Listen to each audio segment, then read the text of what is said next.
મિત્રો, શેર બજારમાં આજે ફરી જોરદાર મંદીનું વાતાવરણ છે અને આજે બ્લેક ફ્રાઈડે મનાવી રહ્યું છે શેર બજાર. કારણોની જો વાત કરીએ તો ગઈકાલે જે ટ્રમ્પે જે જાહેરાત કરી છે ચાઇના ઉપર એડિશનલ 10% ટેરિફ અને મેક્સિકો કેનેડા ઉપર 25% ટેરિફને વાત કરી છે, જેને લઈને શેર બજાર ઘટ્યું છે. વિશ્વભરના બજારો ઘટ્યા છે. ડાઉ જોન્સ નાસ્ડેક એટલે કે અમેરિકન શેર બજારોમાં પણ ઘટાડો જોવા મળ્યો છે.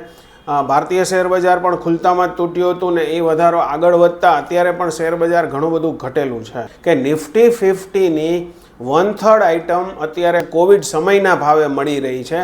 એટલે કે જે રીતે કોવિડમાં ઘટાડો આવ્યો હતો એનાથી પણ વધુ તીવ્ર ઘટાડો આ નિફ્ટી 50ની 1/3 આઇટમમાં જોવા મળે છે.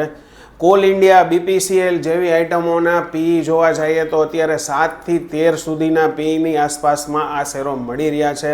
ઘણા એટ્રેક્ટિવ ભાવે શેર મળી રહ્યા છે, પરંતુ બાઇંગ કોઈ પણ પ્રકારનું આવતું નથી, કોઈ પણ પ્રકારની સુધારો જોવા નથી મળતો. કારણોમાં બીજું એક કારણ અત્યારે જે રીતે ડોલર સામે રૂપિયો તૂટી રહ્યો છે એ પણ છે. એફઆઈઆઈ મન મૂકીને શેર વેચી રહી છે. એફઆઈઆઈ ક્યારેય શેર લેવા આવતી જ નથી, જેને લઈને પણ મંદી છે. એટલે એવું કહી શકાય કે શેર બજારમાં તોતિંગ ઘટાડાઓ છે અને હજી બજાર ઘટતું જ જાય છે. ખૂબ જ એટ્રેક્ટિવ ભાવે શેરો મળતા હોવા છતાં શેર બજારમાં કોઈ લેવાલ નથી.